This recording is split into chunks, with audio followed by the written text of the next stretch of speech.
I was scrolling through a developer forum the other day, and I saw this thread that really stuck with me. Oh, yeah. Yeah, a beginner was asking, how do I get started building my own AI model? Mm-hmm. And the top comment, I mean, it had hundreds of upvotes. It was basically just import PyTorch, copy this 30-line script. And you're an AI engineer. Oh, yes.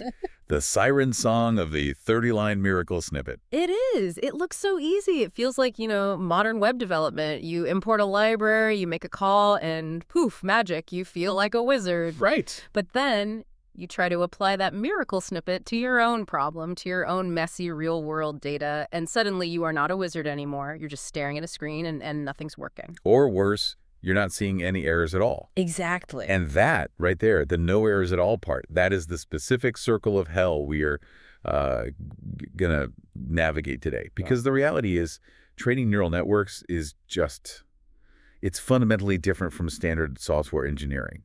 We're all conditioned to think if the code runs, it works. But in AI, that's absolutely not true. Not even close. And that is exactly why we are doing this deep dive. We are stripping away all the marketing, the plug-and-play promises, to look at the actual gritty engineering you need to train a neural network that really works. And to guide us, we've got two absolute powerhouses of source material. We do. First up is the legendary blog post by Andrej Karpathy, a recipe for training neural networks. For anyone who doesn't know, Karpathy is basically a founding father of applied deep learning.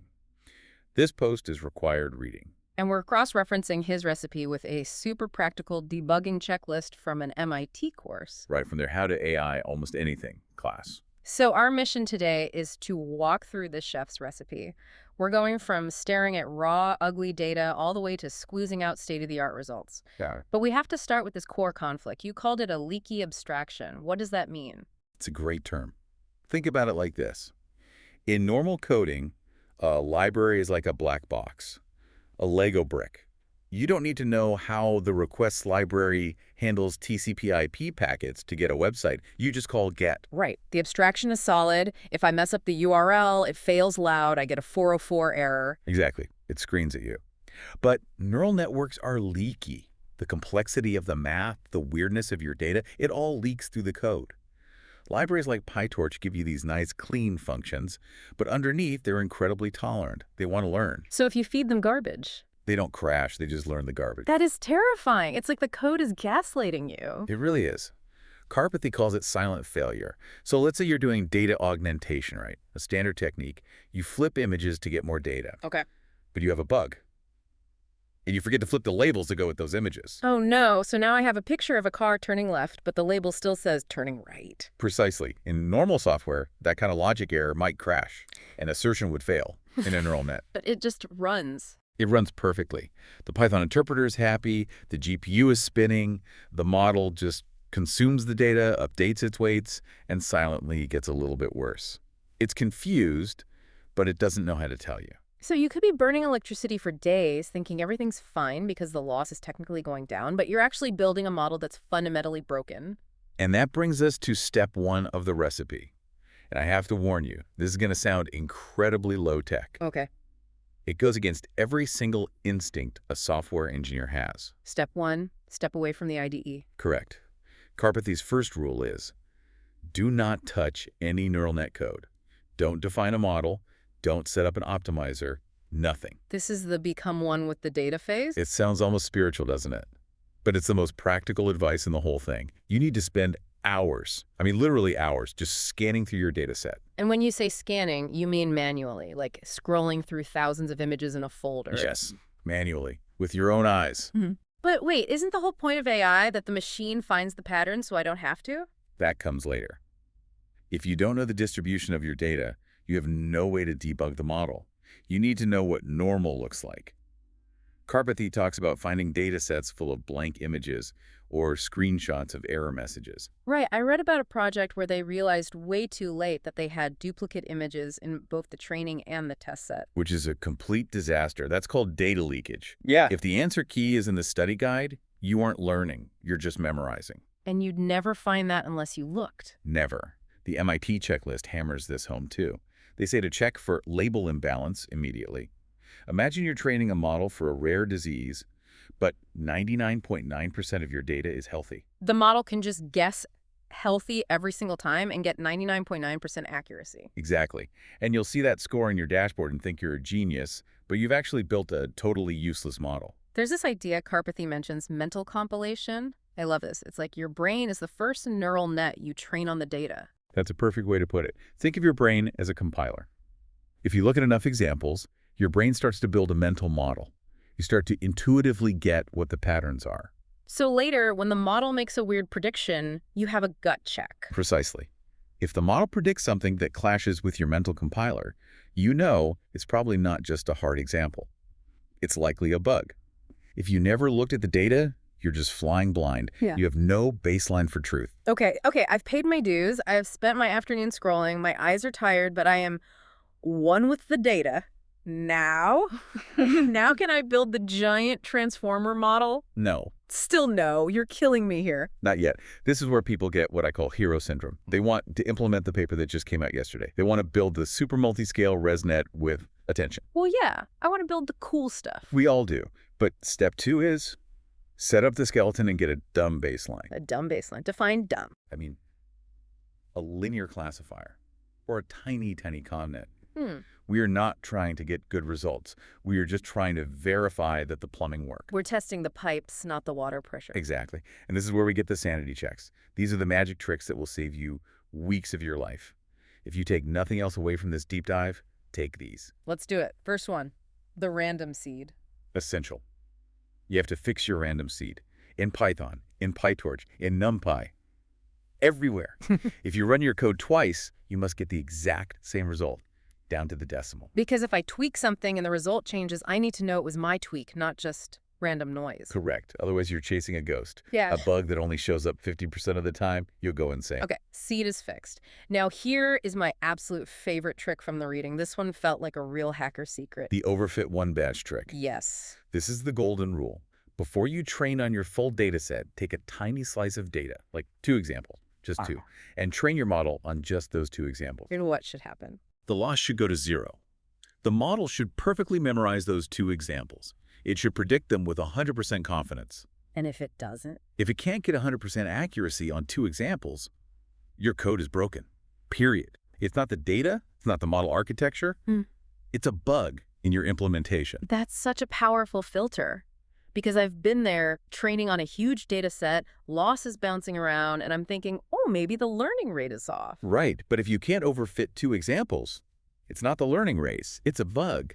You've isolated the problem to the code itself. You fix it there, before you waste a week of GPU time. Another great one was the input independent baseline. This one's a bit of a mind bender. It is, but it's a great reality check. You set all your inputs to 0. Literally, you feed the model black images, but, and this is the key part, you keep the real labels. So the model sees nothing, but it's still trying to predict cat or dog. Right, and it should do terribly. But what it will do is learn to just predict the most common label. If your data set is 60% dogs, it will just guess dog every time to minimize its error. Okay, so that gives you a baseline error rate. Exactly. Now you compare that to your real training run.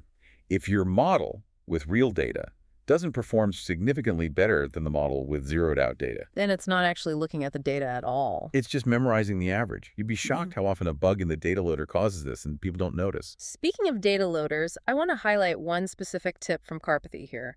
He says visualize the data immediately before it goes into the network. Yes. Hey, equal model X.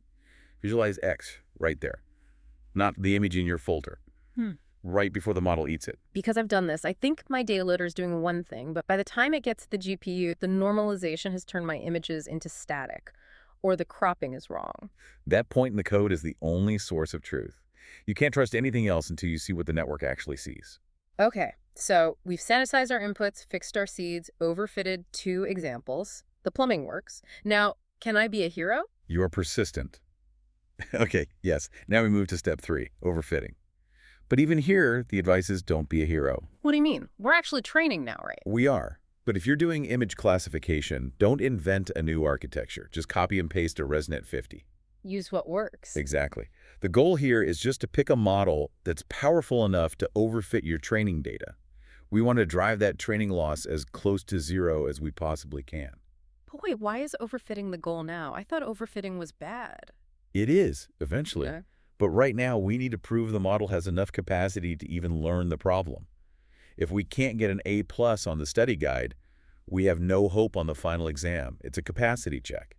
That makes a lot of sense. And for the optimizer, both sources seem to land on a very specific setup. Adam, with a learning rate of 3E4.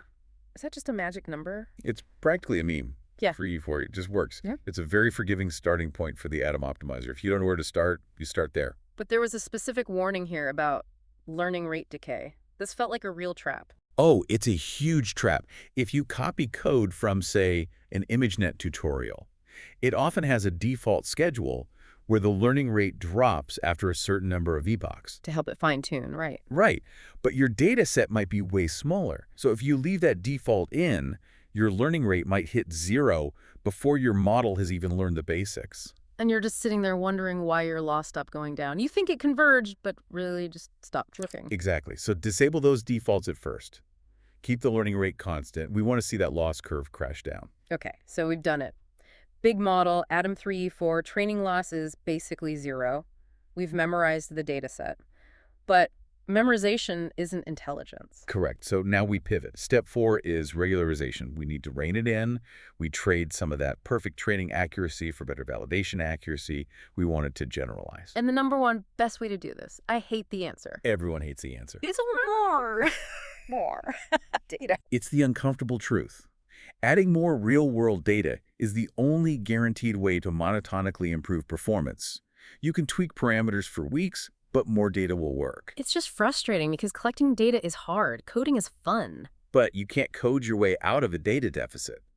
However, if you absolutely can't get more real data, the next best thing is... Have fake data. Data augmentation. Exactly.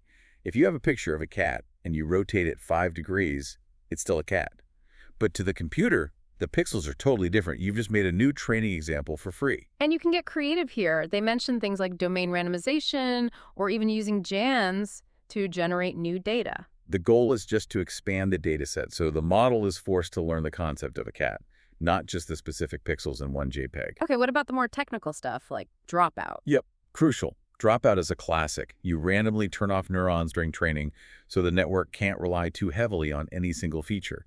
Carpathy specifically notes using dropout 2D for computer vision, not just standard dropout. I noticed the MIT checklist had some really specific debugging tips for this phase, especially for the loss value. These felt like emergency room triage rules. Oh, they're lifesavers. Yeah. For example, if your loss is NaN, not a number, The math broke. right, your gradient's probably exploded. The numbers get too big.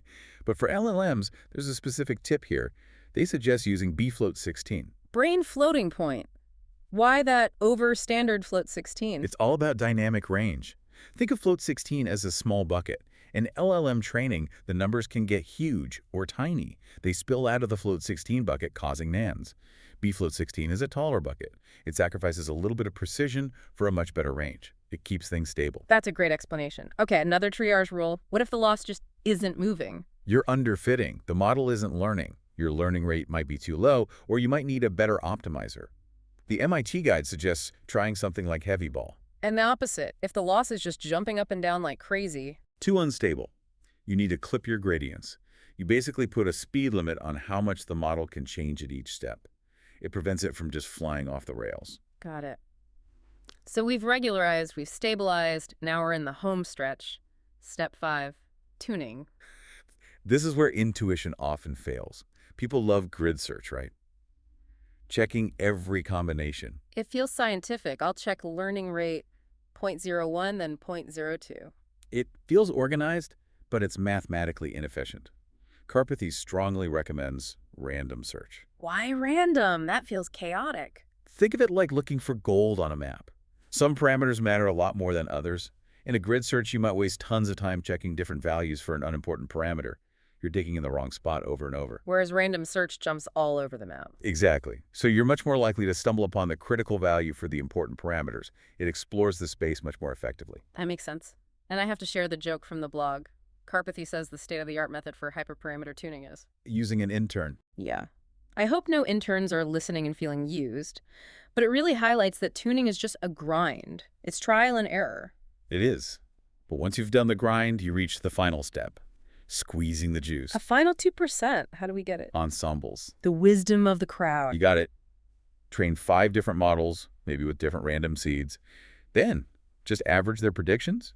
It's almost guaranteed to give you a 2% boost. Because where one model makes a random mistake, the other 4 probably won't. Precisely. It smooths out the noise. And the other tip, which is my favorite anecdote, leave it training. The winter break story. Yes. He talks about accidentally leaving a model training over winter break. He came back in January, and it had achieved state-of-the-art results. Just because it kept going. We underestimate how long these things take to fully converge. If the loss is still trickling down, even microscopically, let it ride. Patience is a hyperparameter. That is a lesson I think we all need.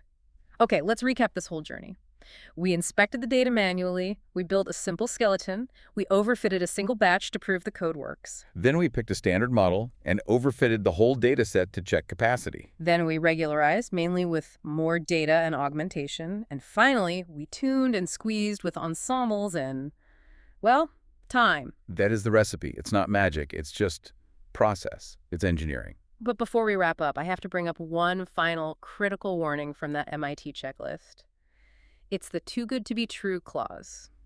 This is like the horror movie ending. Uh-oh. Yes. This is the one that keeps people up at night. Oh, is it? If you look at your metrics and your training accuracy is 100% and your validation accuracy is also 100%, and you think, wow, I did it. I'm a genius. I'm ready to publish the paper. You are not a genius. You almost certainly have data leakage. Meaning, I'm testing on the data I trained on. Exactly.